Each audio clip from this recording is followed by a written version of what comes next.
Hey there folks, Phoenix Aurelius here. It's been a long time since we've checked in, so I wanted to go ahead and drop in and give you a 2025 update that will kind of bring you up to speed from the time that we moved to the present moment. So we moved in early November 2024. It took us several months to unpack everything and get settled. By that time, we were already deep into winter. We encountered a lot of hardship shortly after arrival. I'll make an entire video kind of going into details about that so I don't have to bore you, but some of the highlights are that we had insufficient solar power, especially in the winter, to run IDF equipment and even our computers.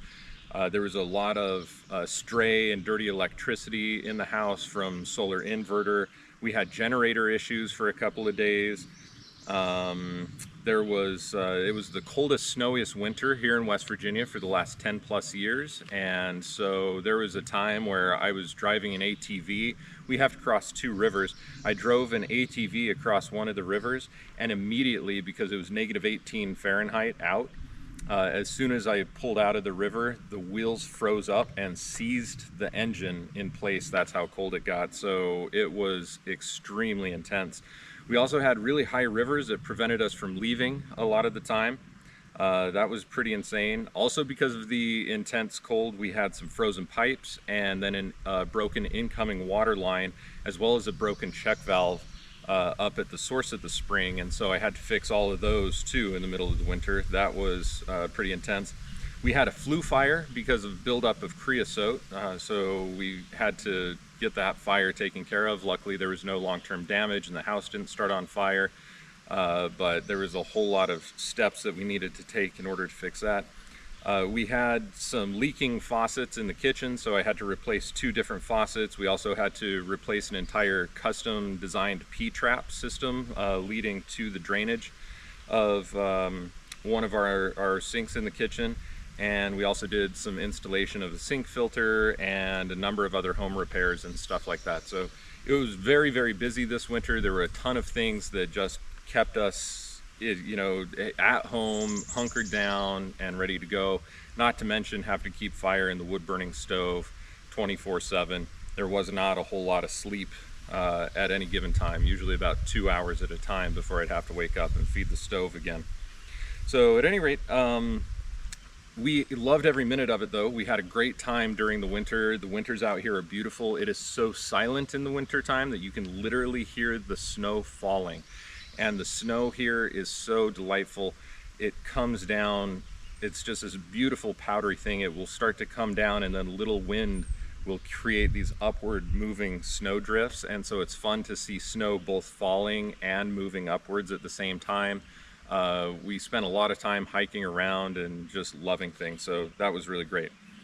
As spring emerged, we've been getting to know the ecosystem out here, learning the plants, the trees, the fungi, the stones, the animals, the water, the telluric entities, all sorts of different aspects of the environment.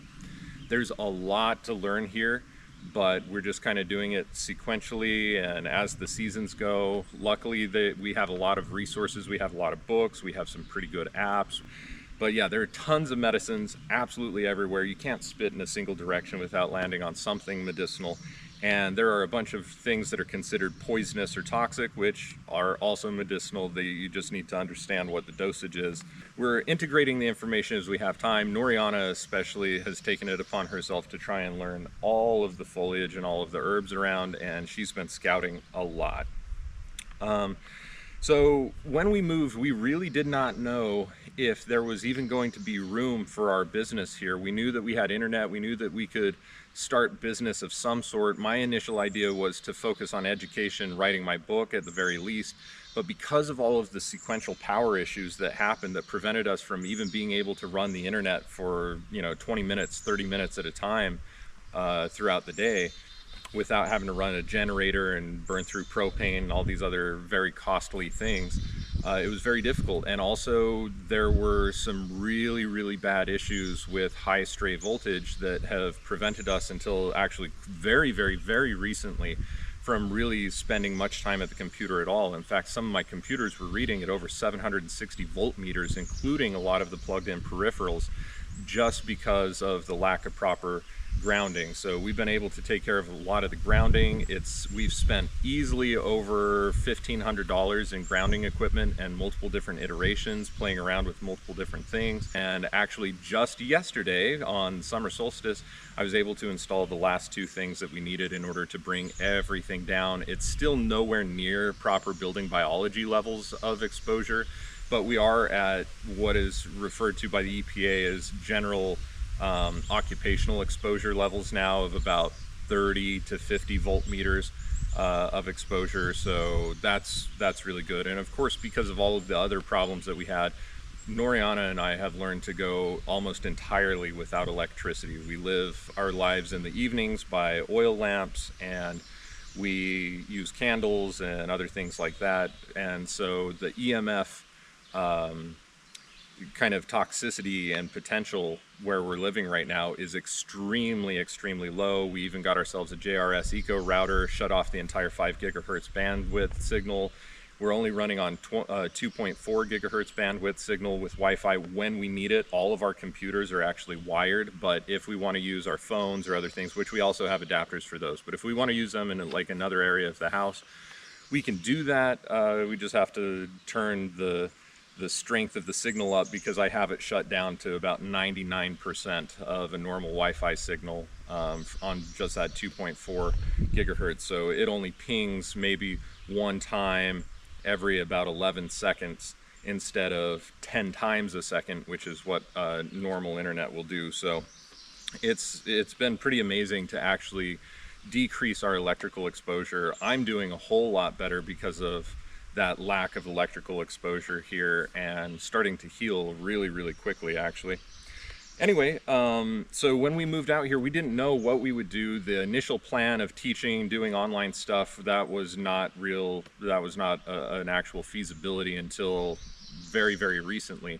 In which case, keep an eye out, because I am already planning some really great classes now that we've got these issues fixed. But that being said, we were both surprised that we actually did have room with the existing structure of things to set up our Spagyric Apothecary. And so we opened the Spagyric Apothecary back in January, and that has been, for the most part, our sole source of income is the website. And we're not, until recently, like about 2 months ago, I didn't even have a temporary lab set up here. And the lab space that we do have is really just like a dedicated corner of the kitchen in order to be able to do a few things. So it's still very minimal, but it does allow me to enter into production should we need it, at least for the Spagyric Apothecary. But we worked really hard, and we tried to get that Spagyric Apothecary back open and get the website back up as soon as we could. So, you know, the site's been up for about 6 months as of the time of making this video, and that's been really awesome. We want to thank all of you guys who have purchased items from the website and continued supporting our work as per usual, because we know that having little hiccups, and of course, you know, we've sold out of a number of very popular products, and those products still aren't back in stock, and I'll talk about that a little bit more at the end of the video. But we just want to thank you guys for all of your patronage and all of your support, because there was a lot of hardship and a lot of unknowns, and you've helped us to get through that. So as you guys know, right before we left, I had concluded the vast majority of the Spagyric wellness research programs that we had done, specifically in making the level of Spagyric tinctures, studying over 500 different herbs and creating standards for these different herbs. There are a few other research items that I've decided that I really want to do, especially when it comes to the addition of salts, when it comes to a number of other different types of things. They're things that I now have a working laboratory to be able to finalize some of that research.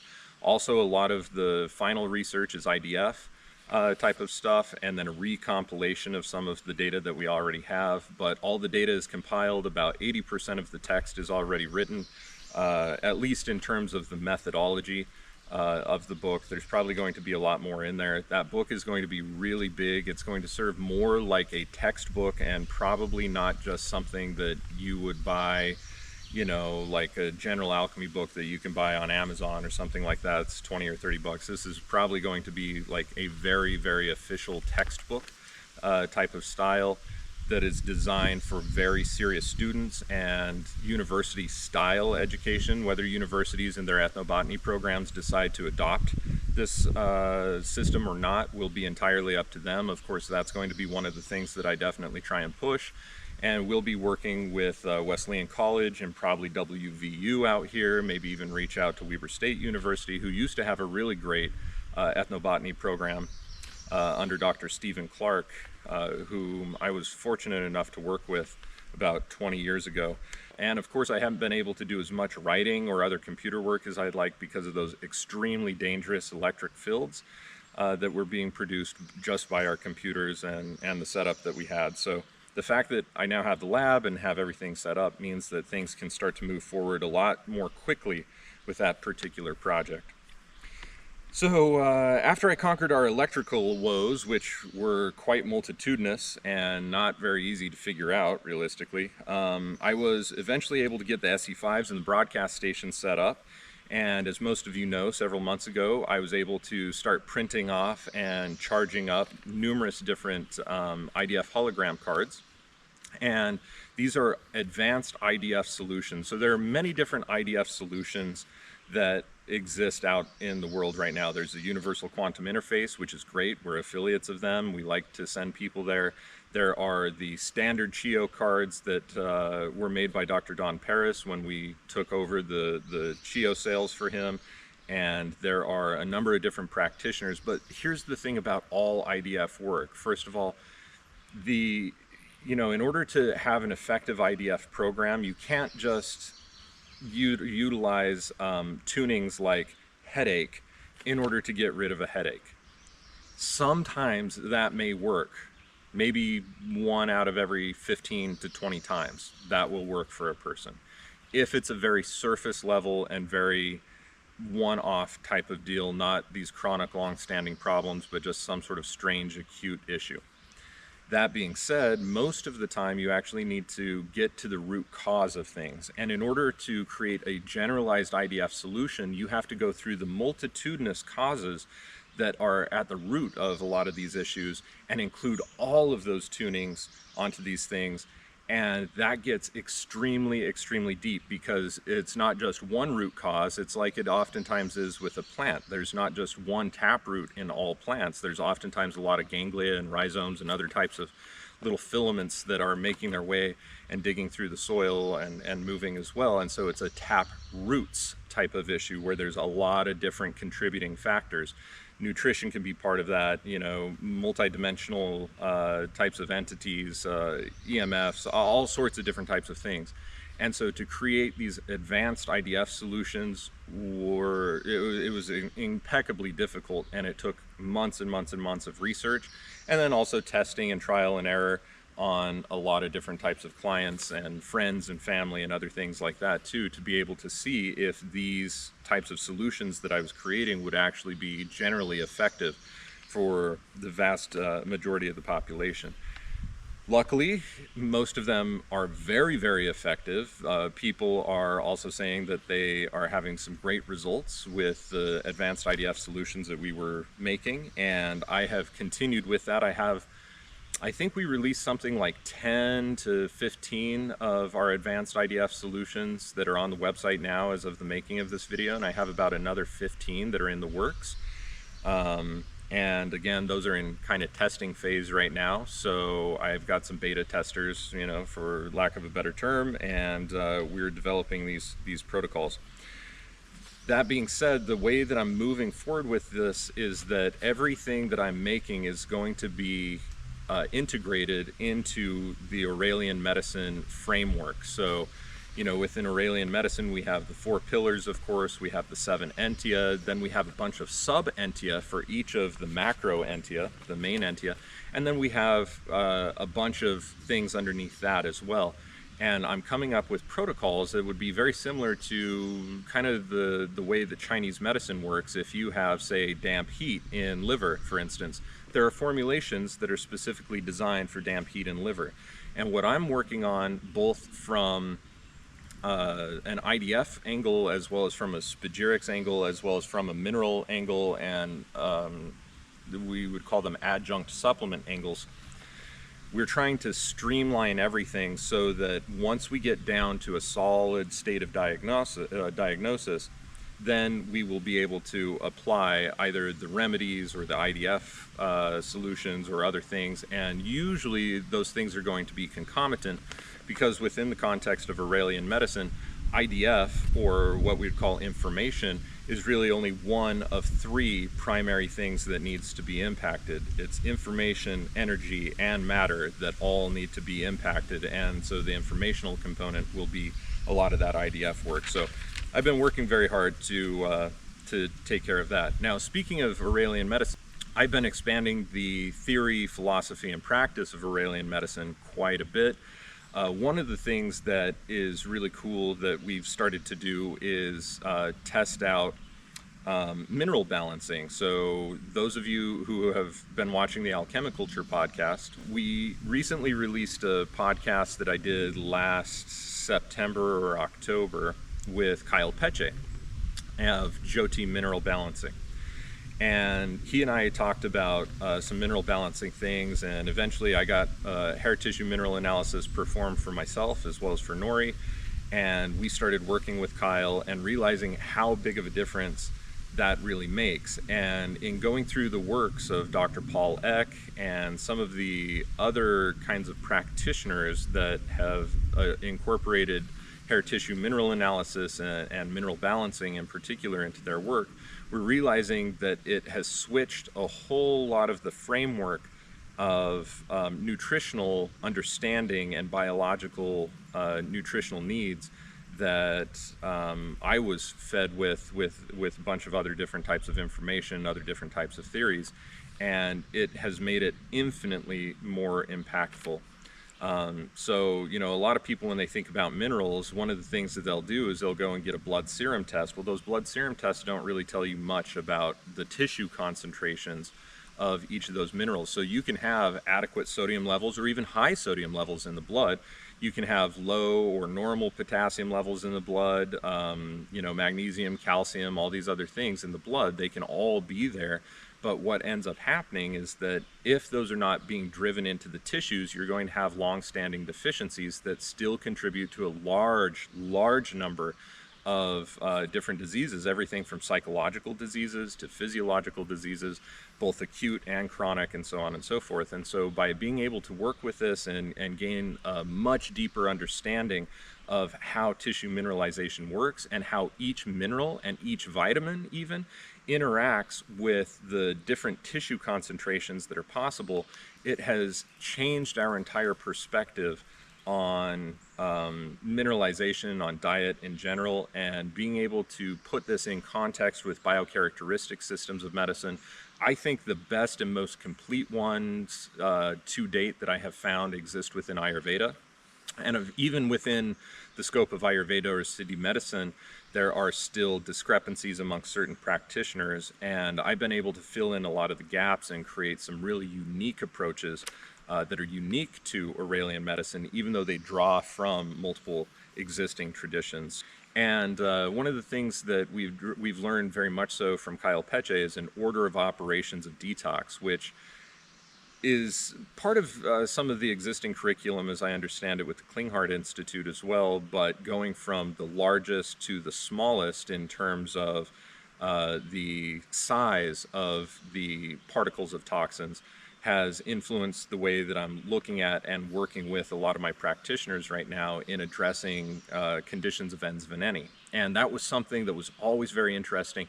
About 80 to 95%, somewhere in there, depending on the time frame that I was working on clients, we had a great success rate of just getting rid of the issues and people would feel better and we'd be able to move on to the next clients. But there were enough individuals, especially with really complex autoimmune conditions, that were still stumping me. And I had one client in particular who's a very good friend of mine now, who was having all of these parasitic issues. We'd take care of the parasites, and then the parasites would come back in, you know, a month, 2 months, 3 months later. And that was a very concerning issue for me. I now have a tremendous amount of data and understanding of how and why that was happening based on mineralization levels for one, but also on a number of other different types of things in terms of not handling the order of operations of the detoxification properly. So the aspects of Aurelian medicine pertaining to ens naturale and ens veneni have been massively updated. And another thing too, while I'm just talking about it, is the understanding of ens spirituale has gone so much deeper, particularly as it corresponds to various different types of entities. And we're deep diving right now, and I'm even putting together a course as we speak to dive really deep into ens magicae, or the cause of disease due to magic. So all of the different types of theoretical foundations, philosophical foundations, and also the practical applications of these things I've been researching massively over here as I've been able to. To reiterate about the Spagyric tincture research, one of the things that we're starting to move towards is making very particular well, they're not custom formulations, but they are proprietary formulations of various different herbs in very particular quantities that are going to be used for formulations to address a lot of these entia and subentia within the concept of and the context of Aurelian medicine. We will be keeping some of our current formulae, especially more initiatic ones like Gifts of the Magi. A new batch of that will actually be forthcoming. Can't promise when, it's just I have so much going on that it's when I get around to it and when the energy is right, when the cosmos aligns essentially. But we'll be keeping some of those, probably heavy metal detox and a number of other different formulations will continue to be offered for the next little while. And some of the single herbs that we have been making. I know that certain single herbs are really, really amazing just on their own, like white sandalwood, for instance. There's hardly anything that is quite as astringent and quite as cooling, especially in cases of severe sunburns, in cases of heat stroke, in cases of lots of different types of things. That's a great go-to. So we're definitely going to be keeping that. Probably herbs like mangista as well we'll probably end up keeping in. So there are a number of different single herbs, but we're going to parse down the number of single herbs that we have massively. Part of that is because nobody even knows how to utilize those herbs except for myself in their spagyric form, because hardly anybody's ever made them, or if they have made them, they don't know exactly how to use them. And a lot of other people haven't popularized them. So like if you go online and you say, you know, what's good for digestion, ginger is probably always going to pop up there. And so ginger is one of our hot sellers, right? Same thing with like fennel and peppermint and whatever else, because information exists on how to be able to utilize these herbs properly. For a lot of the more obscure herbs, especially here in the United States, when we would use, you know, Siberian herbs that are used by Siberian shamans, or traditional Chinese herbs, or Ayurvedic herbs, or any of these other different types of more obscure things to the general American audience that we serve primarily, they just don't understand how to be able to utilize a lot of these herbs. And so we end up having hundreds and hundreds of items that just sit on the shelf, while some of the items are the most popular ones and keep selling through. And of course, those popular ones that keep selling through have influenced us to say, well, let's focus on making some of those available as single herbs, because people order with like 80% recurring orders with a lot of those very same herbs. So yeah, we'll continue making some of those single herbs. We'll also be focusing, like I mentioned several times now, on formulations that are specific to Aurelian medicine. These formulations probably will not just be available to, at least the vast majority of them will not just be available to anybody, but they will be available to practitioners, certified practitioners of Aurelian medicine. And we will start training people once we finalize a lot of these formulations, because we do have enough now of the theory, the foundation, the practice, the formulations, the pharmacopoeia, etc., to begin practicing it. Now, there's so much more research that can be done. Of course, you know, I myself have only engaged in deep 4 or 5 year stints of research of numerous different items of spagyric pharmacopoeia since we founded the Research Academy. And of course, I've made, dozens and dozens and dozens of different items of pharmacopoeia, and I continue to keep my eye and keep a strong pulse on everything else that's going on with other colleagues and what they're doing, how they're making it, so on and so forth.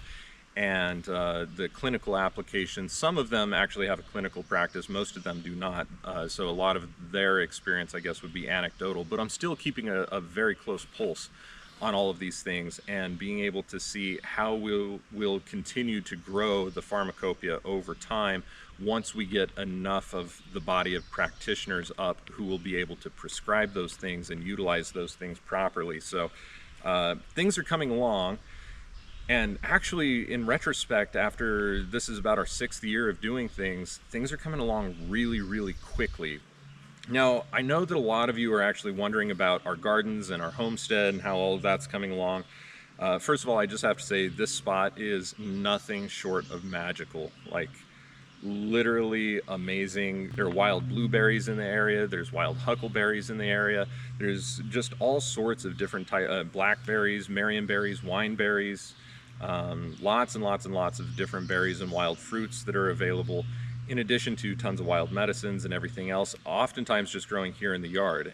But as a permaculture designer myself, and somebody who has taken permaculture to the next level with the concepts of alchemiculture style gardening and agriculture, one of the main things that I've wanted to do is to keep an eye on the location for an entire season before we really put anything in the ground. And we're getting very close. From November to November of 2020, November 24 to November of 2025 will be an entire year that we will have seen things. And at the present moment, we're putting up a large 30-foot greenhouse, and we're doing some greenhouse, some very advanced greenhouse stuff in the style of Chad's Midgley. He's a local farmer in Utah who he showed up at the farmers markets in Ogden with donut peaches in like January or February, and we were like, what? How do you have these amazing peaches? He came up with this concept called Hobbit hole greenhouses that are a completely sustainable greenhouse that are essentially heated by compost and passive solar and a number of other different types of ingenious technologies that are all kind of combined together, all of these principles, in order to grow amazing things. Not only was he able to perfect this with his donut peaches, but he also gets, in Utah, the best citrus that I've ever had in my life. Blood oranges, pomelos, various different types of grapefruit, kumquats, all sorts of different types of things like this. They're deep in the winter. Some of his videos, especially on Facebook, will just completely blow your mind. It's like, 10 degrees Fahrenheit outside, and then you step inside of the greenhouse, it's like a balmy 75 degrees with like 40% humidity or higher, 50, 60% humidity. And everything is just growing absolutely fantastic.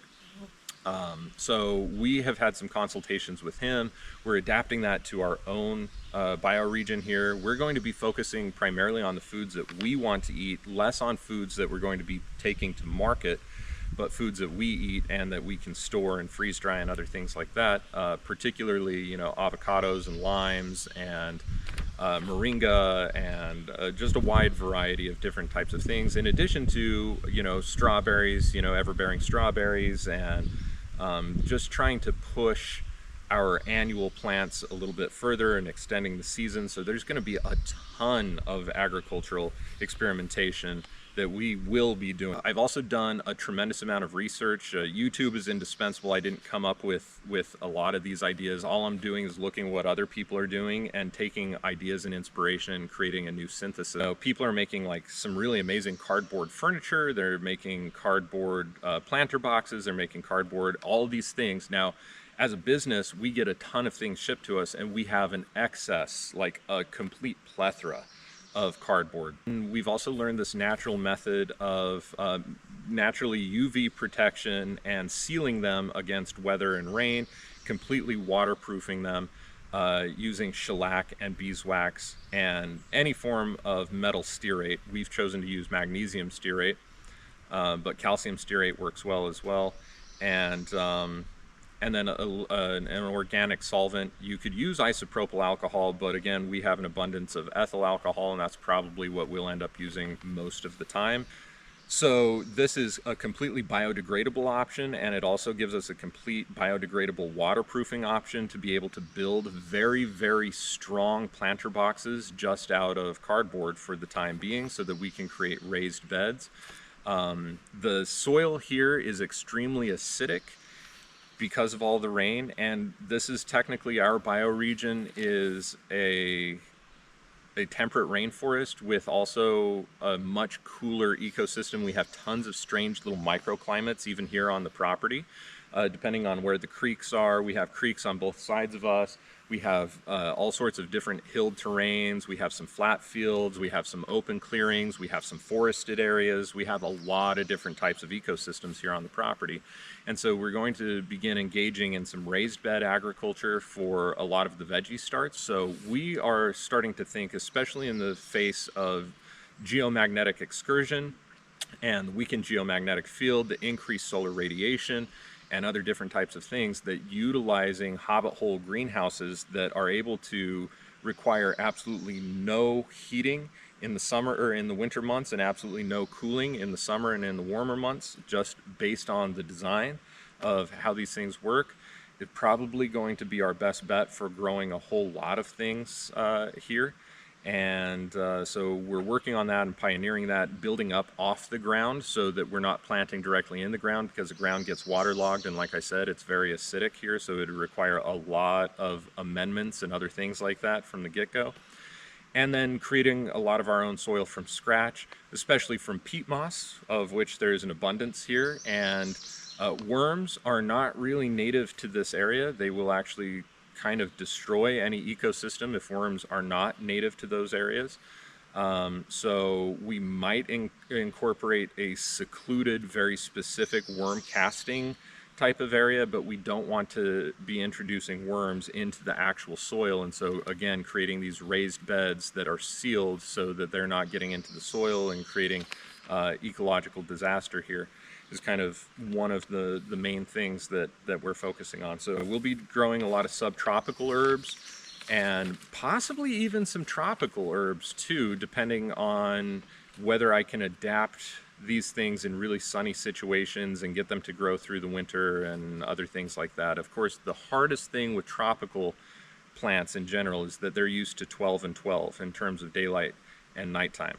And I'm trying to do everything without supplemental lighting or creating the minimal amount of supplemental lighting, because most LED spectrums are extremely hazardous to all biological life forms, whether those are plants or whatever else. So the plants will grow, but it's just like people. People will continue growing inside of LED light areas or fluorescent light areas, but then they also develop cancers and have a number of different endocrine or hormone disruptions. Plants are exactly the same thing. So there are things that you can't always see because they're more subtle in that area, but they end up impacting the plants. And then of course, when you eat the food or the produce or the herbs or whatever else, it's not an actual medicine, because they don't contain the proper levels of the things that you would want. In fact, they contribute to ill health more than they contribute to better health.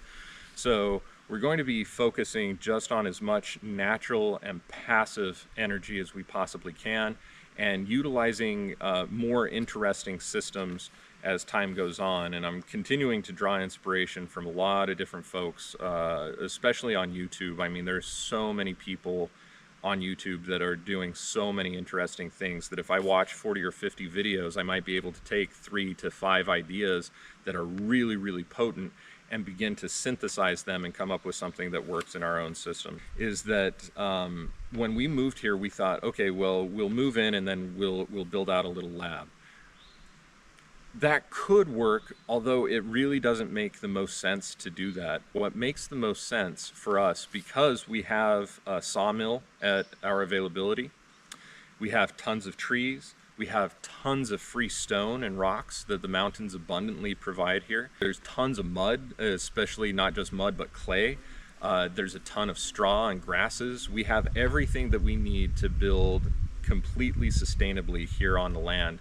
And so Nori and I are planning on doing that. We're currently moving slowly towards this, but currently starting to design our future home so that we can build a new home and turn the current home that we're living in into the entire laboratory facility. It will be a production facility, it will be the office facility, it will be a storage facility, and the current home that we have has plenty of room for all of those types of things, and will make an absolutely amazing lab facility.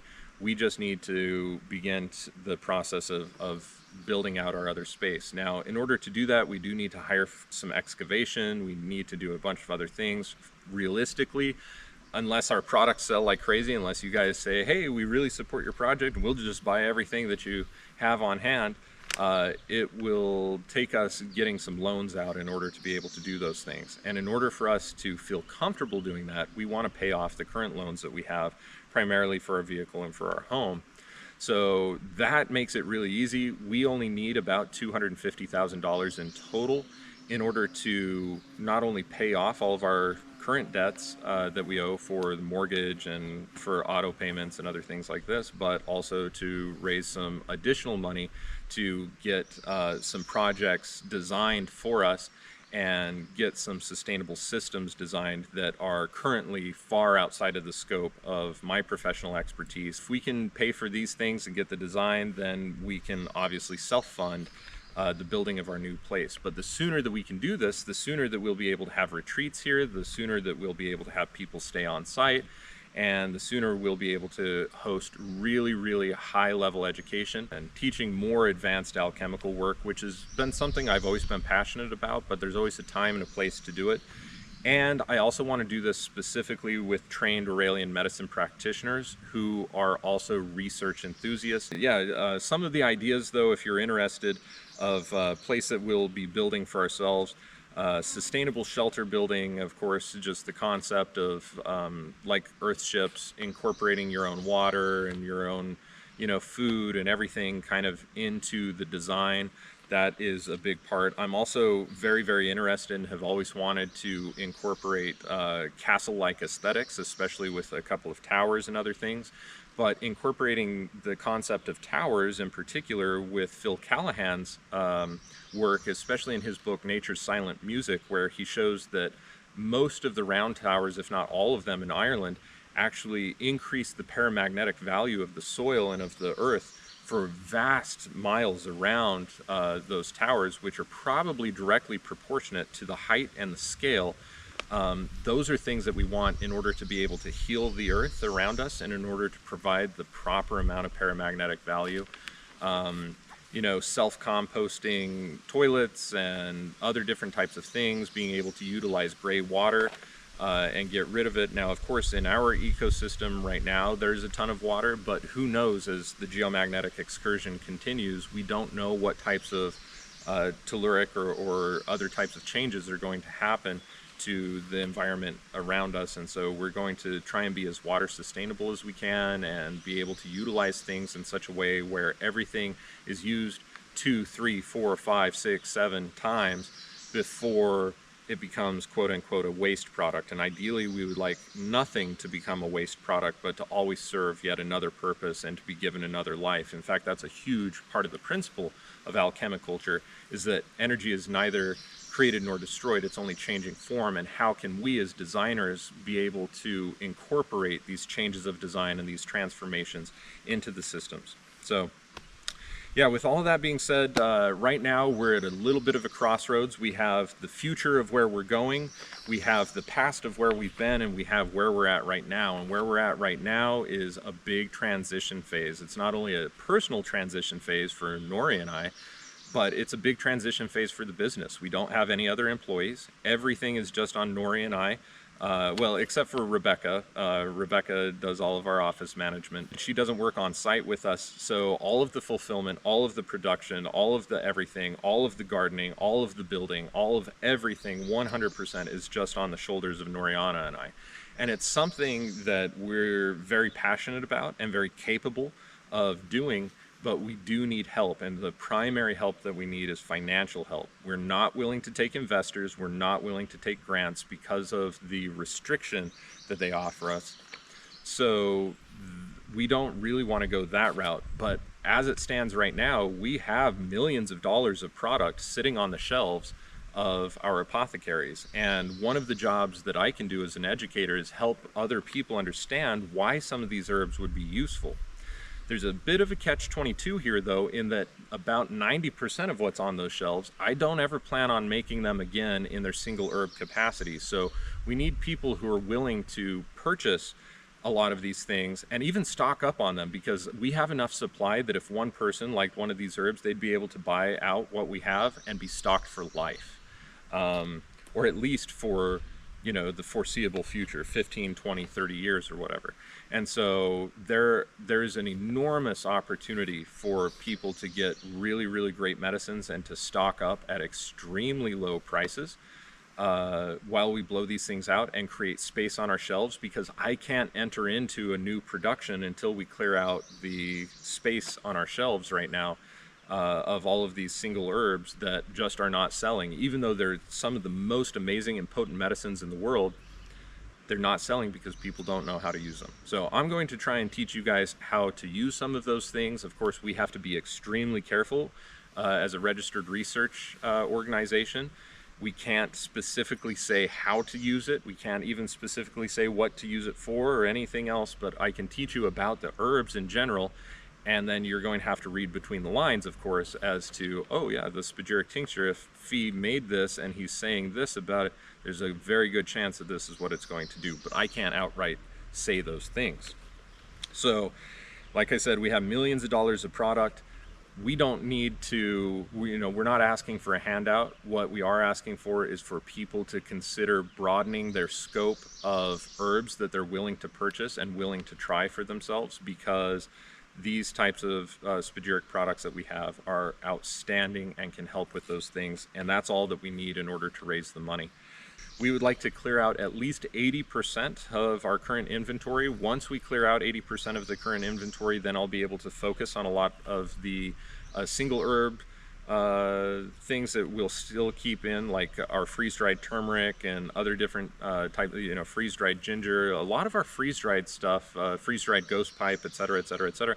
All of these things are very, very unique. We're the only ones doing that as of the present moment. They're very hot sellers. We want to get these things back in stock. We don't have room for it though. So if you can help us to clear out a lot of the stock that we do have at present, that will be great.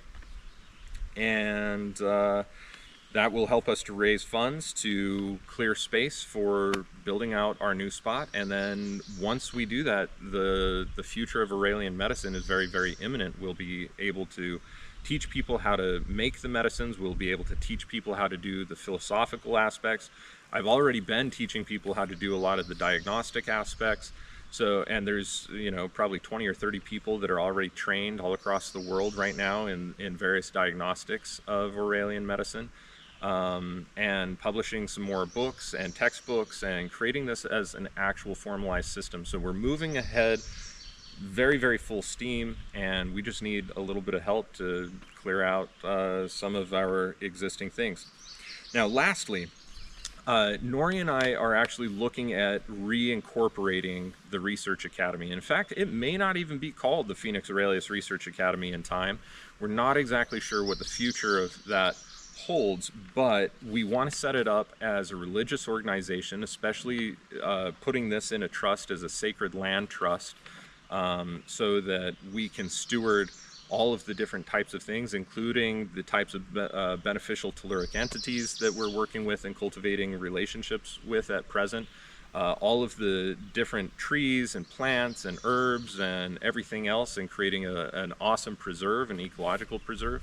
And then we want to establish the Aurelian Medicine component as a private member association, or a PMA, so that people will technically have to be like a member of the association in order to be able to purchase the materials and then work with a clinical researcher. Now, that type of business style is already around. It works for a lot of other individuals. We've been looking into it probably for the better part of 10 years, but really seriously for about the last 2. And we're starting to get very, very, very near to the process of putting forth all of the paperwork and setting up all of those things. But that will ensure that it protects the land, it protects the business, it protects the concept of Aurelian medicine, it protects the practitioners and clients, of course, and a wide number of other different types of things. So these are the directions that we're moving. A lot has happened just in the last 6 months since we opened the apothecary, and the last 8 months now since we've been here. So we're still cooking with oil.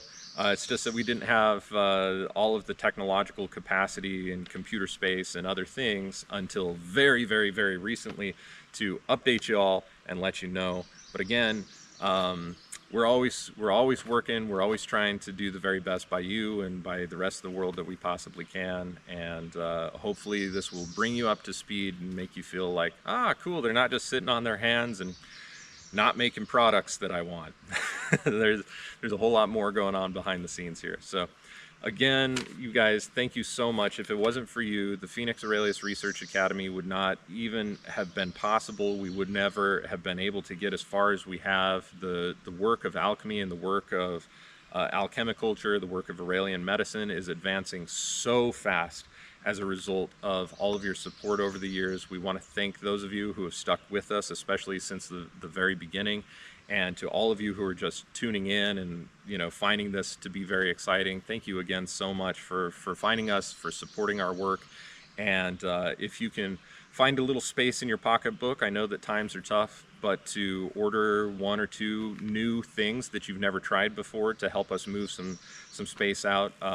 If just all of our current clients purchased with every order 1 or 2 new things, we would be able to move through a lot of our current inventory so quick, and that will help us out and help to create a whole new iteration of the Phoenix Aurelius Research Academy and all of the things that we've talked about here. So thank you in advance, and thank you again for all of your time. And as always, if you have any questions, please don't hesitate to reach out to us at support@phoenixaurelius.org. Thank you again, and we look forward to our next update, which will hopefully be much shorter here in another month or 2.